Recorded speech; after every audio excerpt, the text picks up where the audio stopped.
the path to disruption is gentle. So, SWOT trading system started 2 years ago. Only for a small few individuals. Konti lang yung nakakalam yan 2 years ago.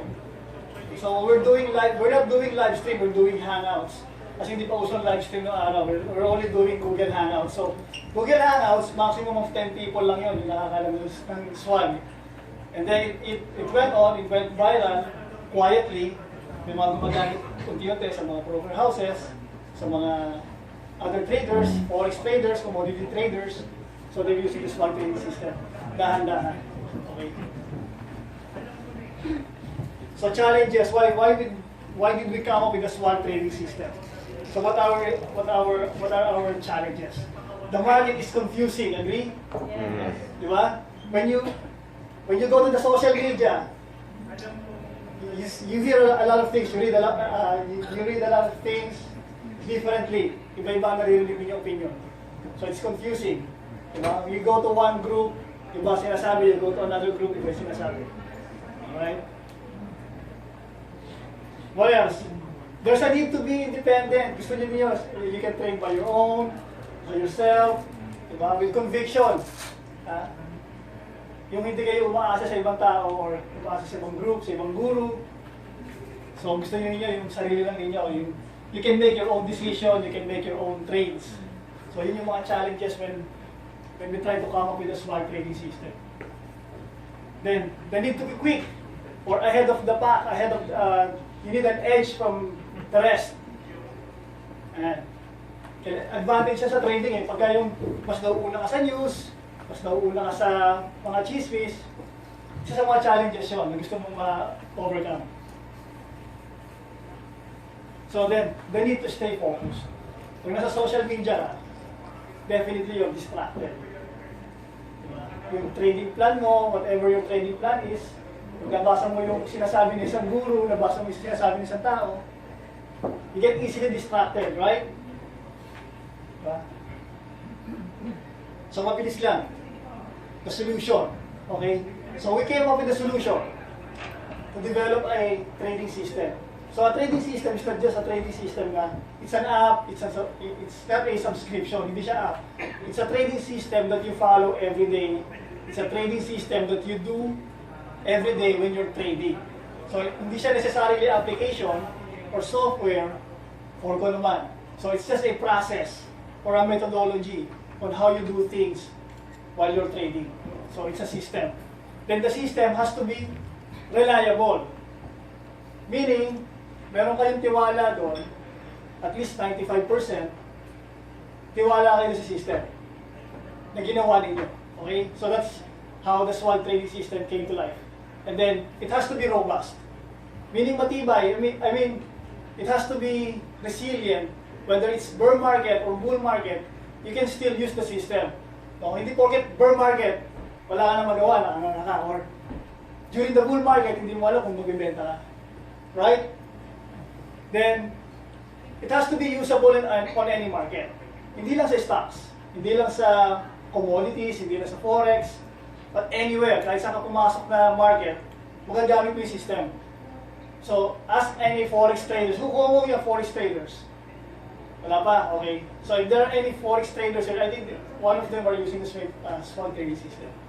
And it's more effective, actually, on the forex market.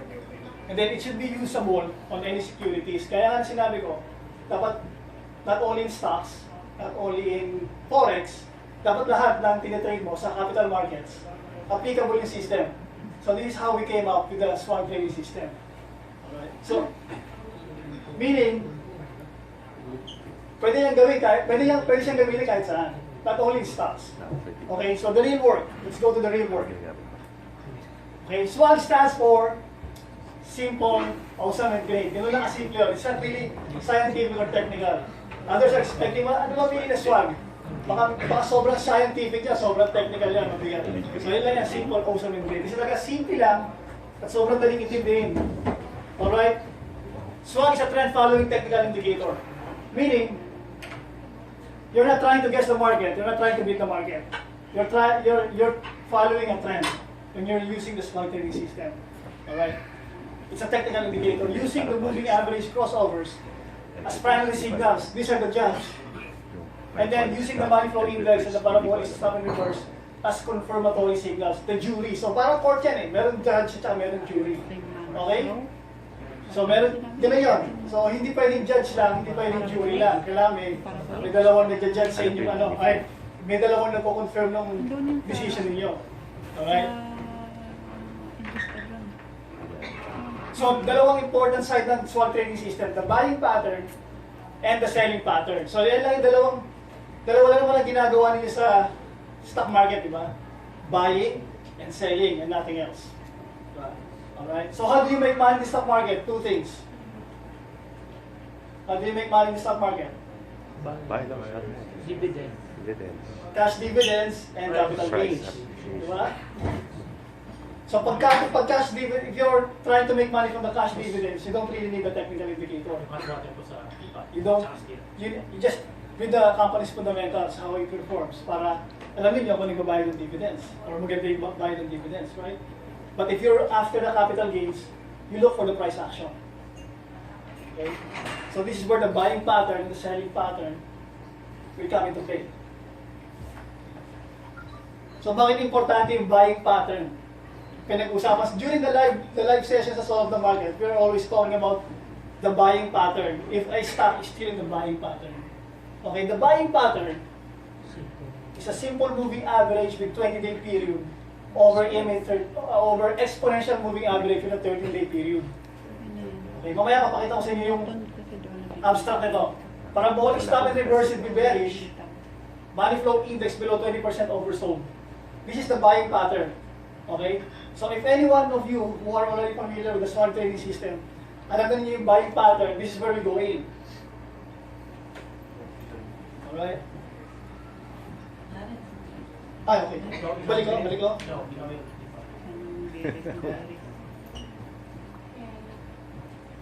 Did you ask how many of them watches Solo the Market? Yeah. How many of you watches Solo the Market? Not everyone knows about Solo the Market yet. Yeah. It's on Sundays. 8 Bukas, p.m. 8 p.m. Solo the Market. DCMM. If you're a member of the Traders Apprentice Philippines group, and we'll post or sometimes senior will post, nandito na kami. Bakit wala pa kayo? Yun. Pag wala pa kayo, you're missing a lot. Okay, so this is the buying pattern. Grabe na. Let's go to CMEX. I think CMEX last Friday. Diba? So what do you see? Money flow index. 20. The blue line is the SMA 20. High na yan. The simple moving average 20-day period.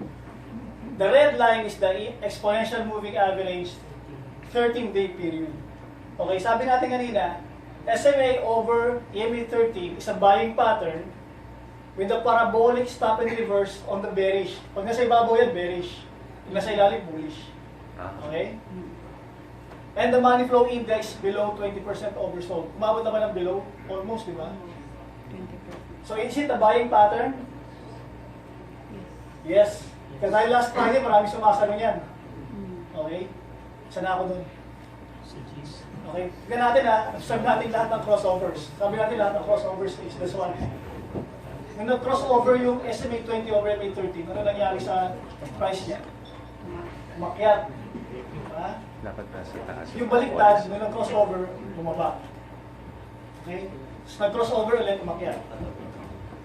So how predictable the price action is? 90%, 80%. Diba? So ang babantayan nyo lang yung crossover before the crossover. Diba? SMA 20 over SMA 13, SMA 13 over SMA 20. This is the buying pattern. This is the selling pattern. This is the buying pattern, the selling pattern. And right now we are what? Nasaan na tayo? Buying pattern. The buying pattern, correct. So, kailan ka bumibili? During the buying pattern, di ba? Hindi ka bumibili during the selling pattern, paakyat yun. Naabuti ka ng ipit. Okay?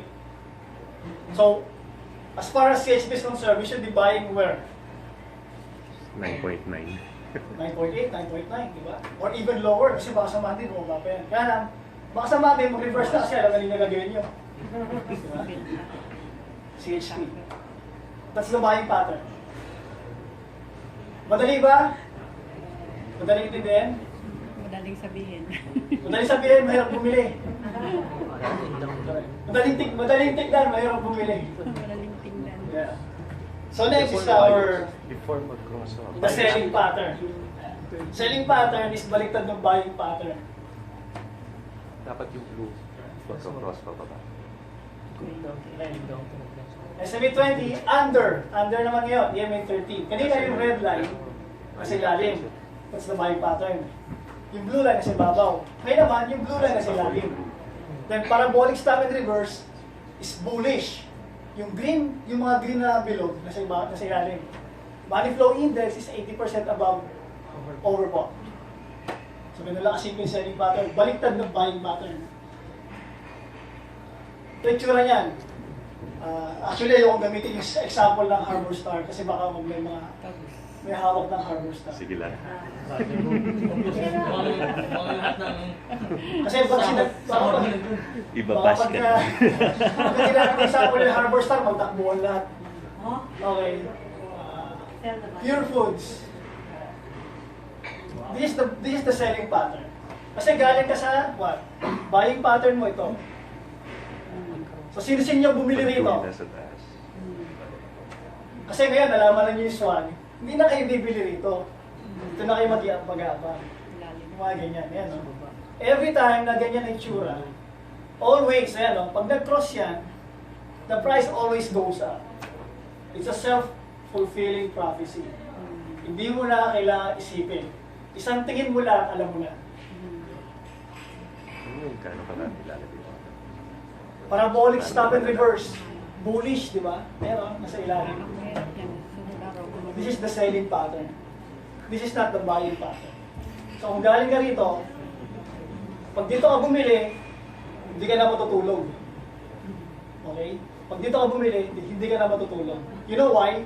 Kasi every time na bumabagsak yan, nakabantay ka. And every time na umaakyat yan, pumapalakpak ka kasi nasa selling pattern ka. Okay? Pero pag dito ka bumili, Confident. pwede ka matulog. Diba? Hanggang mag-cross yan, pag nag-cross ng sitting pretty, laid back. Hintayin mo ulit na mag-move. When the trend is your friend, until it bends. Diba? Pag ginatay na. Ayan. Pagka gumanon yan, that's the only time you start selling. Yung red na yan, pagka biglang gumanon yan, Kabay pa rin. pwede ka na mag-sell. Right? What else? The money flow index is what? Above 80% overbought. Selling. Ano yung tsura ng Pure Foods? It's the best example of the selling pattern. Ganyan din ang tsura ngayon ng Harbor Star. Alright? Kaya lang ayaw kong gamitin yung example ng Harbor Star, baka mag-panic. So, any question on the selling pattern? Yung cut loss pattern actually, pareho lang na selling pattern. Pag galing ka rito, tapos biglang gumanon yan, tabi sa cut loss pattern. Pag bumaba yung red. Pag bumaba yung red, nag-bend yung red, tapos galing ka for example 258, tapos nag-bend yan, wala ka pang profit, negative ka pa, that's sa cut loss Cut pattern. loss.